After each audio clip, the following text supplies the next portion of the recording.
Today we will be learning more about former federal prosecutor, trial lawyer, and one of the co-hosts, stars of Vegas Lawyer, Paul Pata. Thank you so much for being here, Paul. Of course, I get to see you. I'm lucky enough to work with you every week. Nice to see you, Charlotte. Yes, but now I get to ask you the questions that we don't ask on the legal show because people want to know more about you.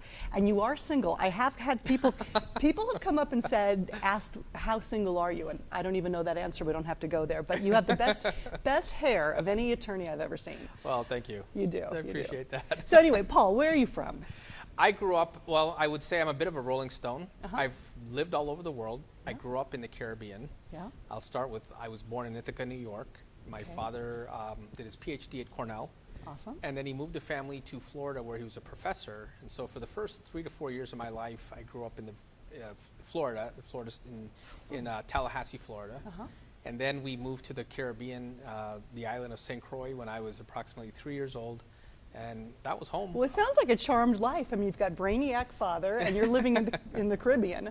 I had a father who had very high expectations, so I had to live up to that. Yes. But it was balanced out by a very relaxed lifestyle in the Caribbean. Uh-huh. Grew up eating mangoes and going to the beach, and I always tell people I was really lucky. It You was were. a very idyllic place to grow up. It sounds like it. So you ended up from the Caribbean. Where did you go to law school? So I went to undergrad at the University of Chicago. Okay. And then after I finished there, I went to law school at the University of Illinois in Champaign-Urbana. You liked the cold weather, I take it. Well, yes.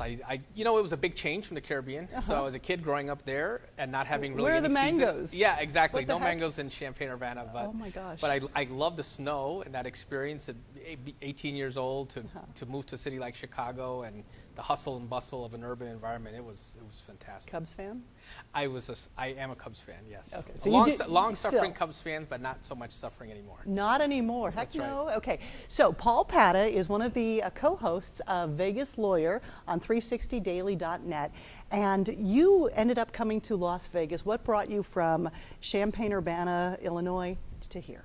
So I started my legal career at the United States Department of Justice, which is headquartered out of Washington, D.C., where the seat of government is. And that was a really exhilarating, heady experience as a young lawyer right out of law school to be selected into the DOJ. Okay. I started my career there. I spent almost 10 years with the department. And So then you interviewed for this job. You were selected. Those are tough jobs to get. So especially coming right out of law school. I was going to say you're up against like all the Harvard I was very attorneys. lucky. Wow. Well, no, it's not necessarily luck. They hired you because they knew what they were. Maybe it was the good hair. It could have been the hair. The hair gel always makes a That's difference. But they knew what they were getting into because you've done fairly well as an attorney. I appreciate that. Yes, I've been fortunate. And so I started my career at the Department of Justice after about 10 years. You know, I had that longing for the warm weather and kind of being near an ocean, and I thought California is calling my name. And at that time, there was no openings at the U.S. Attorney's Office, which is basically every state has a regional office called the U.S. Attorney's Office, which is part of the Department of Justice. So I was looking to laterally transfer out there. So you would have gone to like Westwood if you could have. I would have tried to go to LA, yeah. And then, but there was no openings there. There was one opening in Las Vegas. I applied, I interviewed, there were 750 applicants. And you got it. Again, I got lucky and It's I the got hair. hired. Yeah. It's the hair. It's the hair, and it makes all the difference with juries too. Well, You know, I can tease you plenty because I also know how incredibly intelligent you I are. appreciate that. You've been in Las Vegas then now for how many years? My goodness, it's been approximately 12 years now. 12 years. Yes. Did you feel like you had a soft landing when you got here, or was there a real splash as soon as you got here? You know, it was a soft landing. It was a great place to be a prosecutor. I joined the U.S. Attorney's Office. I loved working in that office. I loved working on the kind of cases. Who'd you work under? I worked under a gentleman named Dan Bogdan, who was the U.S. Attorney at the time. Yep. And then from there, eventually, I decided, you know what? I think I could do what a lot of these lawyers I see come into court do, and I think maybe I could even do a better job in some instances. And I've always had that entrepreneurial bug, and I wanted to start my own practice, not work for someone else, but start my own law firm. And that's what I did. Be in charge of your. So you have been your own attorney for how many years in Las Vegas? So now in Las Vegas, let's see, it's been almost 13 years. 13 years. But I've been in private practice for 5 years. That's what I was thinking, because you know, only 5 years that you've been in private practice, your cases have been so newsworthy, and you've done an insanely effective job. What do you attribute some of that to? And without having to talk about the cases specifically, what case are you also most proud of? I'm really proud of a case we recently had a tremendous victory on. It was a case against a strip casino and a very prominent nightclub where my client, who was a Wall Street executive, sustained a brain injury as a result of a very horrible beating that he took at the hands of security. Ooh. Completely unprovoked, outrageous.